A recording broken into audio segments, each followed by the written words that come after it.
नमस्कार, मैं हूं संजीव त्रिवेदी और मेरे साथ सुकेश रंजन। आज बिहार चुनाव से मुतल्लिक दो बड़ी खास चीजें हुई हैं। पहली तो यह है कि नीतीश कुमार ने यह तय कर दिया है कि इस बार अगर वोट मांगे जाएंगे अपने काम के आधार पर तो वो 15 साल के पहले वाले 15 साल को भी भूलने बिहार के लोगों को नहीं दिया जाएगा। और दूसरी तरफ यह तय हो गया है कि हसनपुर से चुनाव लड़ने के लिए जब तेज प्रताप यादव कल वहां जाएंगे तो साथ में तेजस्वी यादव शुरुआत करेंगे वहां से चुनाव प्रचार की। विजुअल तरीके से और वीडियो कॉन्फ्रेंसिंग के जरिए एक शुरुआत हो गई है, लेकिन फिजिकल तरीके से कल भाषण तेजस्वी करेंगे। अब इन शुरुआत और इस तरह की बातों के बीच सुकेश सवाल तो यही उठ जाता है कि 15 साल वाली जो बातें हैं वो आज बड़े तफसील से समझाई गई नीतीश कुमार के द्वारा। अब दो 15 साल हमारे पास है, एक नीतीश जी का 15 साल और एक लालू और राबड़ी का 15 साल। अब ये लालू जी और राबड़ी जी के 15 साल को कोट करना जरूरी है क्या? इस साल 15 साल के आधार पर जीत पक्की नहीं होगी? तो चुनाव जीतना है ना, और चुनाव जीतने के लिए आप हर मेथड अपनाते हो। तो हो सकता है कि 15 साल, आपके 15 साल में कुछ कमियां होंगी। उन कमियों को क्लोज करने के लिए आप उसके पहले 15 साल में जाएंगे। यह पॉलिटिकली बड़ा कन्वीनियंट रास्ता है ना कि उन 15 सालों की याद कराइए जिस समय स्थितियां ठीक नहीं थी, कोर्ट की भी टिप्पणी हुई, जंगल राज बताया गया। वो बात अलग है कि उसी जंगल राज वाले के साथ नीतीश कुमार एक जमाने में मिल भी गए, उनके साथ सरकार भी चलाई। उसका भी तर्क यह है कि मुखिया मैं था, सरकार की बागडोर हमारे हाथ में थी, और जब ऐसा लगा कि उसी रास्ते पे आगे बढ़ रहे हैं, भ्रष्टाचार से समझौता नहीं कर सकता था इसलिए तोड़ लिया। तो वो मैं आपको बार बार कहता हूं संजीव कि ये जब भी चुनाव आएगा तो वो 15 साल, वो लालू यादव पिक्चर में, कंटेस्ट में, फ्रेम में, पिक्चर में हो चाहे नहीं हो, लेकिन वो लालू यादव का 15 साल बताया जाएगा। और लालू यादव का 15 साल बताया जाएगा तो तेजस्वी भी लपेटे में है, क्योंकि तेजस्वी आज के दिन मुख्यमंत्री पद के उम्मीदवार हैं। लगता है सुकेश की बहुत इजी है इस तरह से बिहार के लोगों को समझा लेना कि देखो जी 15 साल में जो भी तुमने पाया है उन 15 सालों से तो बेहतर है, ये दो 15 साल हैं, तय कर लो। नहीं, ये तो रिफ्लेक्शन उनका क्या होगा ये उन पे छोड़ दीजिए, बिहार की जनता पे। लेकिन एज ए लीडर हम आपके सामने परोसते हैं, आपको तय करना है। अगर इन 15 सालों में हमारा काम खराब है, हमें रिजेक्ट कर दीजिए। लेकिन देख लीजिए, हमें रिजेक्ट करिएगा तो वो 15 साल याद कर लीजिए, तो वही दिन आने वाले हैं। तो विरोधी ही बीमा। तो अच्छे दिन भले ना आए, लेकिन आपको बुरे दिन चाहिए क्या? और वो कह रहे हैं कि अच्छे दिन तो आ गए, हमने 7 निश्चय पूरा कर दिया। और मैं देख रहा था 7 निश्चय पार्ट 2, युवा शक्ति बिहार की प्रगति, सशक्त महिला, सक्षम महिला, हर खेत में सिंचाई के लिए पानी, स्वस्थ गांव समृद्ध गांव, स्वस्थ शहर विकसित शहर, सुलभ संपर्कता, सबके लिए स्वास्थ्य सुविधा। ये महिला बड़ा ध्यान से जी बनाया गया। ये एक तरीके से एक्सटेंशन है। आप निश्चय पार्ट 1 भी अगर देखेंगे तो आप देखेंगे कि एक रास्ता इस तरफ जाता है। अब बड़ा इंटरेस्टिंग है संजीव, पता नहीं आपका ध्यान उस तरफ आकृष्ट हुआ है कि नहीं हुआ है। जब 7 निश्चय पार्ट 1 बना तो उसमें क्या क्या चीजें थी? इलेक्ट्रिसिटी प्रोवाइड करना है, पक्का रोड, ड्रेनेज प्रोवाइड करना है हर गांव में, पाइप्ड वाटर का सप्लाई, जो कह रहे हैं कि नवंबर तक पूरा हो जाएगा, वो योजना पूरी हो चुकी है, नवंबर तक हो जाएगा। सबके लिए शौचालय, स्किल डेवलपमेंट, वाईफाई कनेक्टिविटी, हर यूनिवर्सिटी में, कॉलेजेस में वाईफाई कनेक्टिविटी। ये सब 7 निश्चय में थे। अब इन 7 निश्चय के बारे में जिसके साथ आज सरकार चला रहे हैं, उन्होंने क्या कहा था आपको मालूम है? मैं उसी तरफ कह रहा था कि पता नहीं आपने शायद देखा, ध्यान दिया कि नहीं दिया। सुशासन का एक कार्यक्रम बना था 2010 में, तो बीजेपी कहा करती थी कि इसमें से 5 तो सुशासन के कार्यक्रम है जो हमने 2010 में शुरू किया था। ये सुशासन 7 निश्चय का क्या मतलब है? ये तो हम ऑलरेडी शुरू कर चुके हैं। तो मतलब 2010 से इस पे काम चल रहा है, अगर बीजेपी की माने, जो उनकी पार्टनर है एलआई है आज की तारीख में, तो वो 2010 से चल रहा था। और किसी से पूछेंगे आप तो ये 7 निश्चय क्या पूरा हो गया? हर घर में जल, हर घर में नल, और हर नल में जल है क्या? नहीं, ये तो ये होना बाकी ये होना बाकी है। आप कागजों पे कह सकते हैं, कुछ घरों में आए भी होंगे, लेकिन योजना वो होती है जो सतह पे दिखाई दे।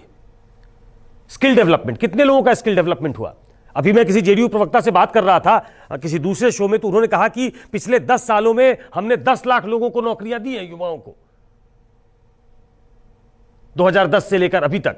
और अभी इस योजना के तहत, इस निश्चय के तहत हमने 10 लाख के आसपास लोगों को स्किल्ड किया है। तो देखिए, बोल देते हैं, और देखिए 10 लाख अगर नौकरियां आपने दी है, तो वो 21 लाख जिसके बारे में बात करते हैं वो कौन थे कि उन्हें हमने लॉकडाउन में बहुत मदद किया, जो प्रवासी आए थे? आखिर 21 लाख लोग बाहर क्यों गए थे?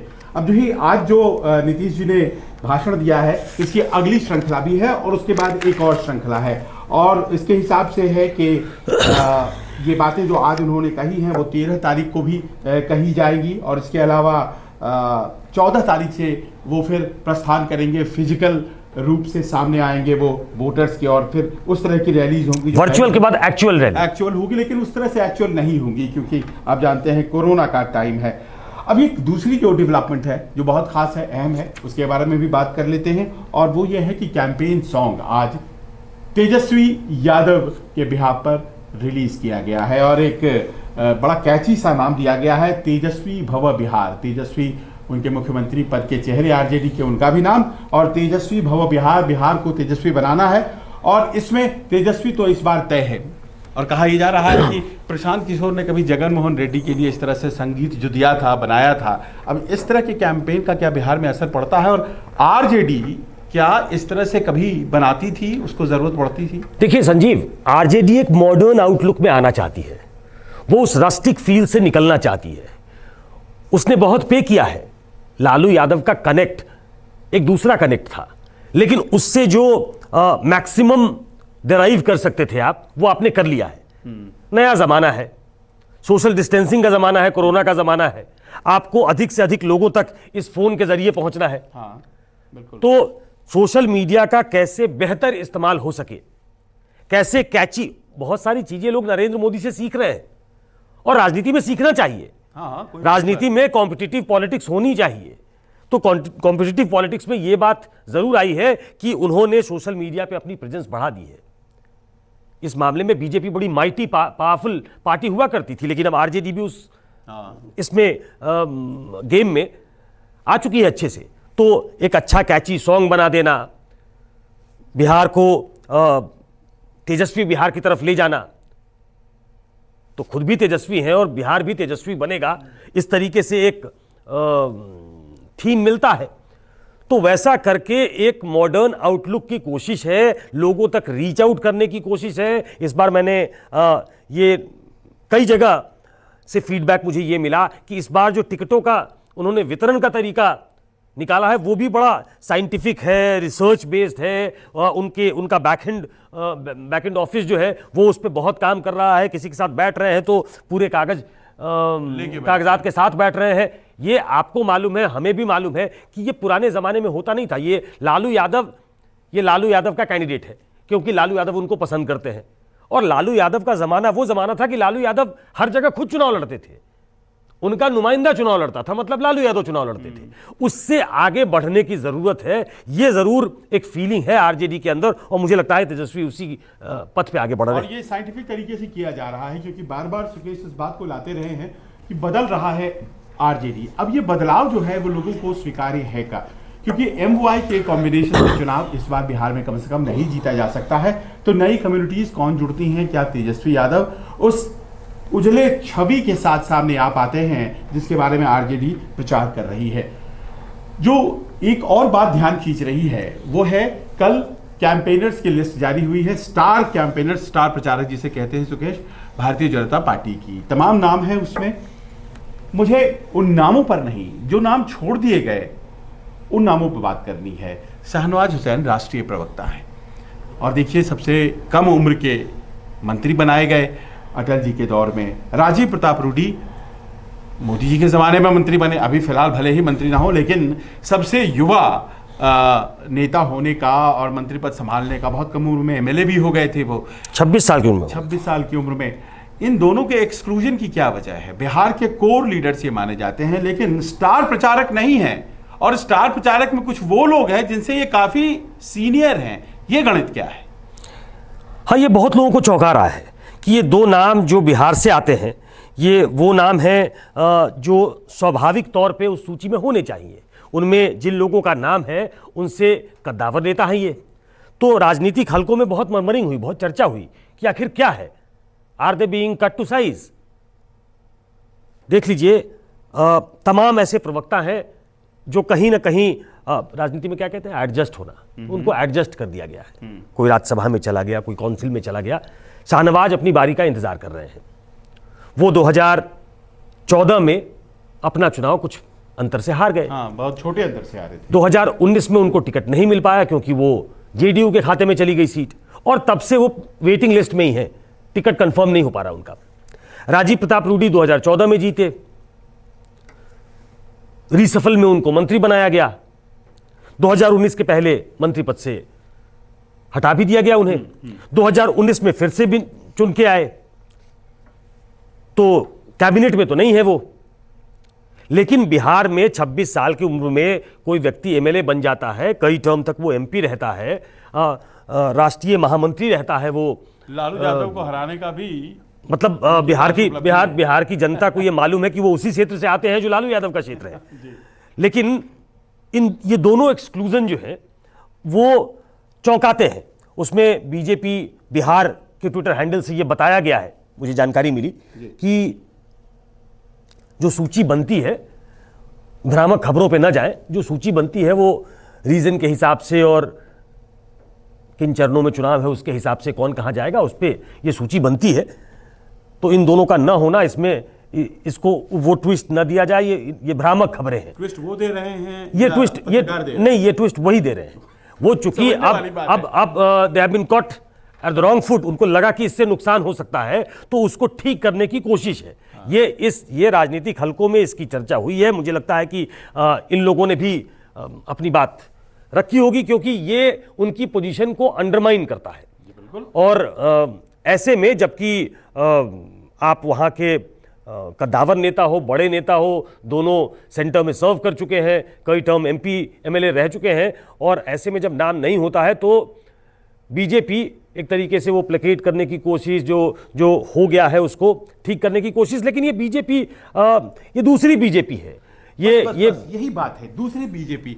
ये कौन निर्णय ले रहा है, मैं जानना चाहता हूं। देखिए, गुप्तेश्वर पांडे नहीं लड़ सकते हैं, गुप्तेश्वर पांडे नहीं लड़ सकते हैं, ये सबको झटका दे गया। देखिए, गुप्तेश्वर पांडे को ही अकेले झटका नहीं लगा। कोई व्यक्ति जो डीजीपी पुलिस है, विवादित तरीके से सुर्खियों में भी आ जाता है, फिर 5 महीने पहले इस्तीफा देता है, और उस व्यक्ति की पृष्ठभूमि है पहले भी इस्तीफा देकर के चुनाव लड़ने की कोशिश करना, और इस बार भी वो नहीं लड़ पाता है। कौन है इन निर्णयों के पीछे? मुझे एक आदमी दिखाई पड़ता है जो इस पूरे स्कीम ऑफ थिंग में नए हैं, उनका नाम देवेंद्र फडणवीस है, और महाराष्ट्र में उनको राजनीति करनी है। तो क्या मैं उनसे जोड़कर देखूं, आखिर इन निर्णयों के पीछे कौन है? देखिए, कोई एक व्यक्ति नहीं होता है। ये बीजेपी को जरा ढंग से समझिए। बीजेपी बदली जरूर है, लेकिन बीजेपी का बेसिक कैरेक्टर बदल जाएगा, मैं ये मानने को तैयार नहीं हूं कि कोई एक व्यक्ति है जिसने ये कह दिया कि ये नहीं होना चाहिए। बीजेपी अभी भी संगठन वाली पार्टी है, लेकिन जो नए स्कीम ऑफ थिंग्स में जो शायद फिट नहीं बैठते। ये चुनाव प्रभारी बनाए गए हैं फडणवीस, जाहिर है कि उनकी नजरों के आगे से गुजरेंगी ये चीजें, और उसमें एक्सक्लूजन राजीव प्रताप रूडी जैसे नाम का या शाहनवाज जैसे नाम का कोई ऐसा नहीं है कि गलती से छूट गया जी। नहीं, मैं तो बार बार कह रहा हूं कि ये गलती है कि जो चुनाव प्रभारी है उसको प्राइमरी तौर पर रिस्पॉन्सिबल माना जाए या नहीं। देखिए, मैंने एक व्यक्ति, मैं अभी भी कह रहा हूं कि एक व्यक्ति इसके लिए रिस्पॉन्सिबल नहीं हो सकता। बीजेपी में जो प्रदेश का अध्यक्ष होता है उसका से होता है, जो कैंपेन कमेटी में है नित्यानंद राय हैं उनका से होता है, सुशील मोदी वहां के बड़े नेता हैं उनका से होता है, संघ की तरफ से संगठन मंत्री होते हैं उनका से होता है, और फिर केंद्र में नेता बैठे होते हैं। तो क्या इन तमाम लोगों की नजरों से गुजरा और उनके ध्यान में नहीं आया? ऐसा नहीं हो सकता। लेकिन सिर्फ देवेंद्र फडणवीस ने इनको काट के कट टू साइज करने की कोशिश की है, मुझे नहीं लगता है।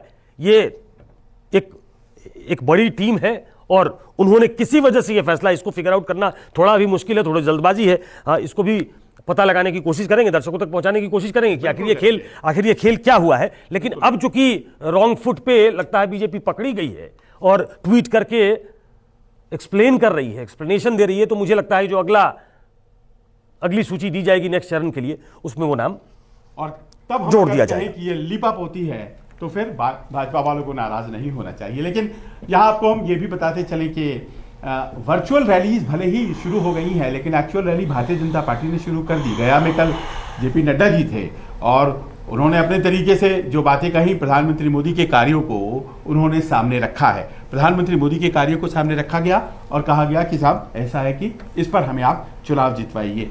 उधर आरजेडी ने रघुवंश प्रसाद सिंह की गैर मौजूदगी और वो जो पूरा फियास्को हुआ, आखिर में ये भी बताइए सुकेश की क्या लवली आनंद को और फिर बेटे चेतन आनंद को भी टिकट दे देना, ये दोनों को एक साथ सहरसा शिवहर से टिकट दे देना, वो भरपाई तो नहीं की जा रही है? राजपूत वोट बैंक नाराज हो जाएगा। देखिए, ये एक तो सहरसा और शिवहर दूर दूर का क्षेत्र है, कोई नजदीक का क्षेत्र नहीं है, लेकिन जिस दिन इन दोनों का पार्टी में प्रवेश हुआ था उस दिन से ही आरजेडी के इनसाइडर्स ये बात बता रहे थे कि लवली आनंद भी लड़ेंगी और चेतन भी लड़ेंगे।